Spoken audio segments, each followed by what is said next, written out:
Sponsored by White Mountain Fire and Life Safety.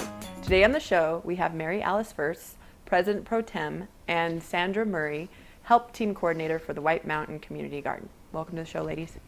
Good to be here. Glad to be here. Today we are going to talk about the community garden and the health aspects and education of the community garden. So a lot of the community members are aware the community garden exists. So let's just talk about the good things that the community garden does for the community. With you, Mary Alice, and what I want us to talk about first is maybe the plots. We can talk about how the community members can do the plots and any type of help that they have with that, whether it's education or what they can expect. We have raised beds so people with disabilities can go and sit and plant in the raised beds, and then we have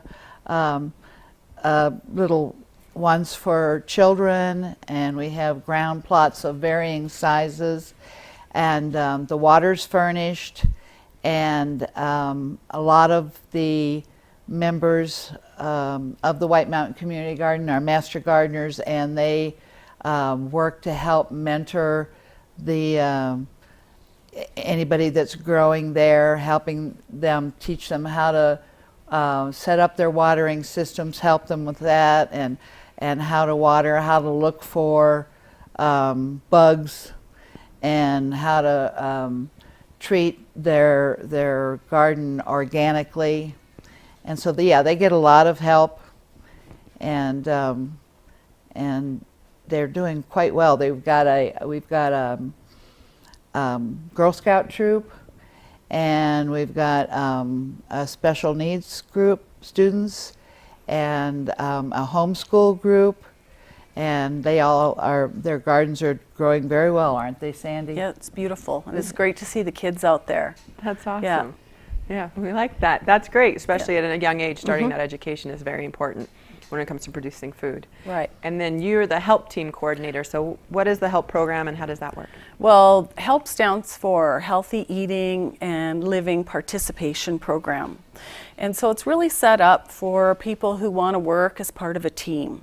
Many people may not have any experience with gardening here in the White Mountains, or may not have the time to devote to their own plot.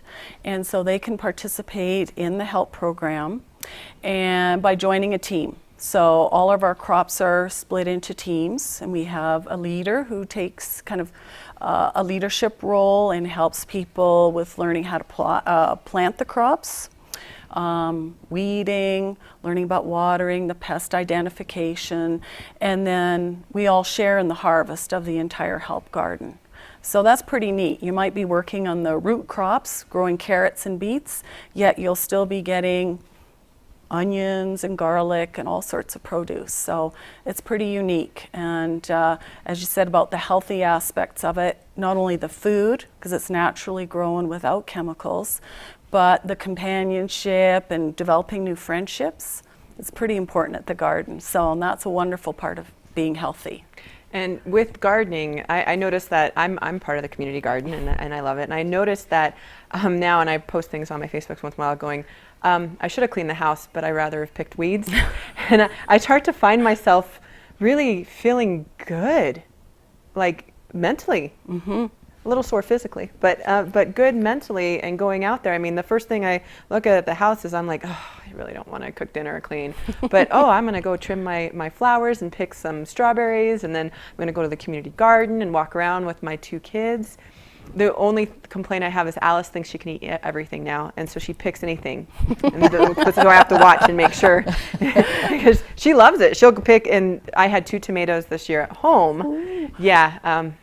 One was edible, the other one she picked away too, and I was like, no. But with us, I'm teaching my kids from a very young age to know that the produce, and they love eating the tomatoes just from the vine. I tried to get beans at the community garden the other day, and every bean we picked was in Alice's mouth. I was like, Audrey's old enough to know now to wait, but I can see from my family how important this is at coming together. I mean, there's a lot of people nowadays that don't have dinner. For instance, dinner's really quick, you sit down, there's no conversation, but in a community garden, the conversations and the like you said, the communications and the connectivity it's pretty amazing. There's how many master gardeners do you guys have? Do you know? Roughly estimate. Oh boy, that work in the community garden. I'm thinking 15 or 20. Yeah, I would say that. So there's always somebody There's always there. somebody, and people want to share their knowledge.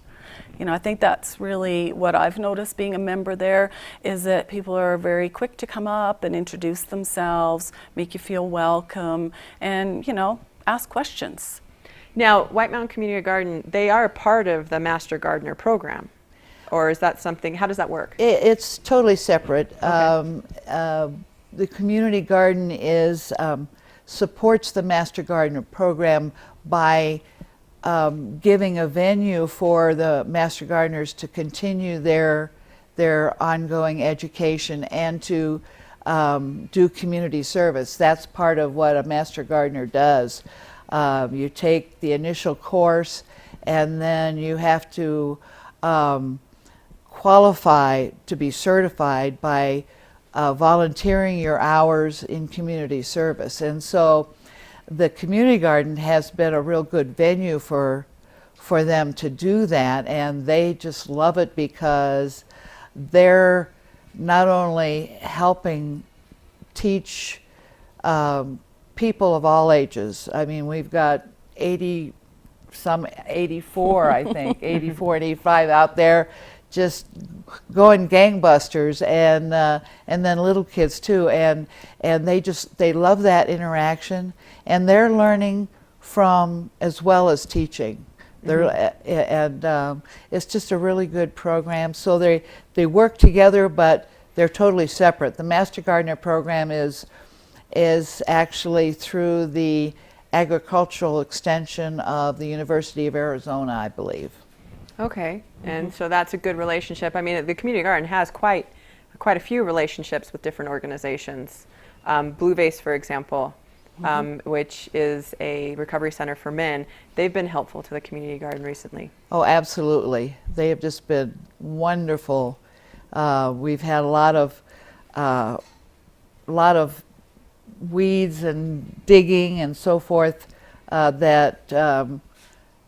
that we need their muscle for, and they just stepped up, and they seem to really be interested in watching the growing process too. And like you were saying about the feeling that you get in the garden, it's a sense of peace and serenity for me that I can't get hardly anywhere else, you know, unless I'm on a hiking trail or overlooking the Grand Canyon or one of these, you know, beautiful places. But to watch something grow and bloom and then ripen, you know, and the flowers in amongst the vegetables, and it's like, it's exciting. I love it. Yeah, that's true. Nature is a pretty powerful healing force too. And with the Blue Vase guys out there, they really give us a lot of joy too, because they're excited about being there, and we're all learning, and that's what's really fun. Which is the huge thing about the White Mountain Community Garden. It's a hub of learning, and it's learning how to grow produce and learning how to communicate with others, and it's basically a hub of education and celebration, because once you pick it, you get to eat it, and you get to, and it's delicious compared to Safeway. You know, you go and I used to play jokes on Audrey, and I'll buy a tomato from Safeway, and I'll get a tomato from the garden. And she'll be like, there's something wrong with this tomato. And I'm like, yeah, there is, because it came from California. And so it's just neat to be able to have that produce that's so fresh there. And then a lot of people who come through White Mountain Community Garden, they start there and then go to their own home. Yeah, they learn techniques to be able to grow at home where they didn't think they were ever going to be able to, because a lot of our terrain up here is rock. And so we teach them how to build a raised bed and do the lasagna method, where you layer various types of organic material and in creating a growing space.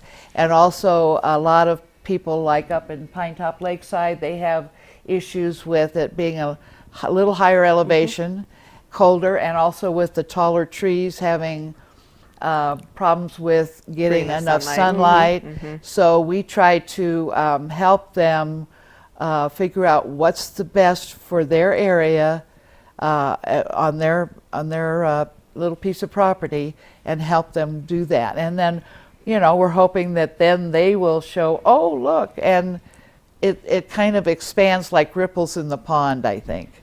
Oh yeah, well, I know that a cost-saving effort, I would spend about $1,500 for produce, because that's the majority of what I do. $150 a week. I'm really bad at groceries, but they're so expensive, especially if you want to eat healthy.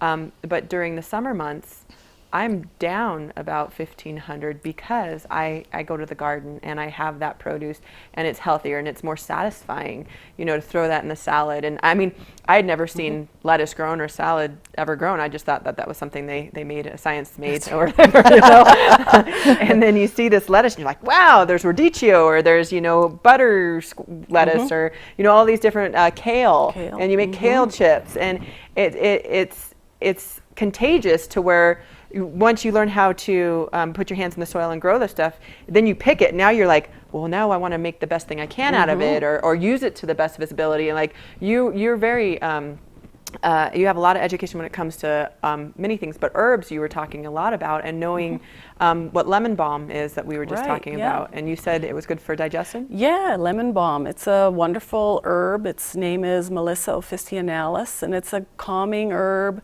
and it also is good for digestion. So there's things that we can grow in our garden that nourish ourselves in different ways too.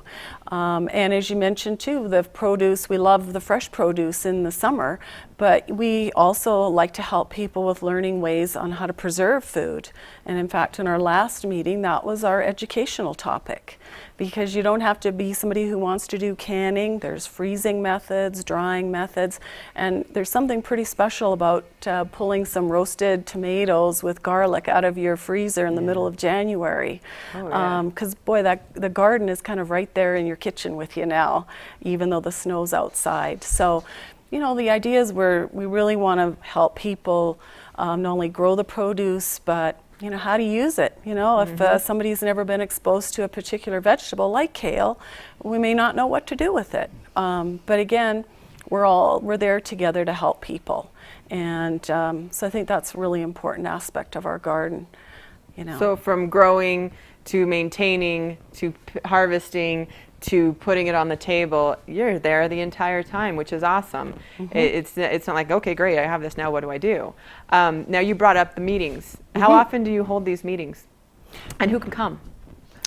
Yeah. Well, we're talking about, we have a board meeting and a membership meeting once a month, but there's a lot of impromptu meetings at the garden, whenever you get two or more together. I'm sure. So the regular meeting is normally the first Monday of the month at the Frontier Room in the County Health Department building. Starts the active membership, and everybody's welcome. Starts at 1 o'clock. We try to do a brief overview of what the board discussed and acted upon earlier that morning, and the board meeting is also open to the public. It starts at 11, and then after we try to be done with the business of keeping the garden together and helping it to grow to limited, and then start an educational program at 2. So, which is actually really getting good, and with the information. I mean, they're getting into videos too now, with the squash bug. Was that what? Yes, the video? that's correct. We're doing little mini educational sessions at the garden. And again, things that are happening in the garden, that's what we want to focus on. So when the squash bugs showed up, as they always do, that was our education that day. And it's great fun, actually, to right there in the garden learn something. And they take the education, you put it on your Facebook page, right, for others to see? Can you, or has it yes. been happened yet? That's what I think it's happening. and it's been on. Yeah, that's Grow It. that's oh, you know. Yeah, that's, I know you're not. Yeah, the I'm not computers involved know. Yeah. Okay, so the people can come to the Facebook page and get their education from there too. So it's an educational source so that we can increase fresh vegetables and the knowledge of growing fresh vegetables out to the community, so we can decrease the obesity issues that we're having. We can decrease some of the mental health issues. You know, is just poor diet. There's a lot of poor diet out there. Kids, adults, they aren't getting the right nutrition that they need. They're getting empty calories. Is that what a lot of people do? I know that EBT, it's cheaper to get the junk food than it is to get the healthier food, so they tend to eat that more. Right, and sometimes people aren't aware of what might be a better food choice for them. And so I think that's an aspect that the garden that also does address, right? Where, again, we take produce that people may not be familiar with and say, hey, try it. In fact, you can even try it in the garden, you know? Oh, yeah. Try some kale, maybe we'll come up with a couple recipes. And again, it's that increasing people's knowledge and giving them the confidence to grow things even in their own backyard. Yes. And again, you don't need a big space, whether it's a raised bed that Mary Alice was talking about, or even gardening in large pots. There's many ways to grow food. And the classes through the Master Garden program also address that. And the classes actually start in January. Oh, perfect. So it is, it's kind of a great time to be learning things about the garden. And they go through January through May. And there's a series of 8 classes. Oh, awesome. Yeah, from basic botany to setting up water systems, learning about soil, growing in enclosed environments. So, and the classes are open to anybody. It doesn't necessarily mean that you want to become a master gardener. If you just want to, expand your knowledge around gardening, that's a great reason to come to the class too. Do you know if it costs anything? I know for this past year, it was $12 a class, or $85 for the series of 8. Oh, wow. That's awesome. It was, That's nothing. That's pretty, I would say it's an investment worth making. And again, the instructors really try to gear it to, again, our local climate and soil conditions, and it's very practically minded too. That's awesome. Now, there's a couple unique things about the community garden. One is you guys have a seed saving area where you're able to use seeds again, correct? I mean, Correct. are you still getting seeds from other areas and starts, but a lot of the seeds you just replant. And that's unique. I know that this year, this winter, I watched to see what herbs made it through the winter. Oh. And I took a chive plant home that's doing beautifully. Oh, neat. I was just like, wow. My cilantro didn't do so good this year, but the chive plant, I'm going to have that now for a very long time, and that's pretty exciting to be able to kind of say, okay, what did make it? What should I plant? Because like you brought out, the climate and everything like that here is very different from Vernon. You know, I hear in Vernon, they tell me, the gardeners out there say, don't go to church with your door unlocked because you'll find zucchini in it. Because they grow zucchini like crazy. Yeah. And then in Winslow, I hear they grow kiwi limes like crazy. Oh, wow. Yeah. I'm just like, it's neat to know that stuff, of little areas around here. The other unique thing is the high tunnel. And that makes it so that there's produce year round. And how does the high tunnel work during the summer? That's part of the HELP program again? Right, that's part of the HELP program. We have a great crop of heirloom tomato plants in there right now. Probably the biggest tomato plants I've ever seen. I've been a gardener my entire life. And other heat-loving plants are in there, like eggplant and some squash. So in that, again, that's a big part of the HELP program. In the winter, we started gardening for the winter last year, and it was very successful. We learned a lot. And we grow a lot of greens throughout the winter because, of course, they like the cool weather. And so we'll be starting up on that again end of September, first part of October. And we work as teams, just like we do in the summer garden. So we help each other because there might be some snow removal from the top of the tunnel. We need to weed, plant, thin things out. Plant-wise too. So it's a really great opportunity to extend the gardening season and to use the high tunnel that we're so fortunate to have right in the garden. And this is what, the third season of the High Tunnel now? This will be, yeah, upcoming will be the third winter season. One of the things I'd like to say about seed saving is seeds that are come from something that's grown here, they've acclimated to our soil and our weather conditions so that they're going to grow better than, say, seeds that have been collected from some other locale and then trying to grow here. Because so they just do better because they've got that ingrained in their within Seed the DNA. seed. Nature. Yeah. That's awesome. And you get a lot of seeds from that seed saving garden. Yeah. Yeah.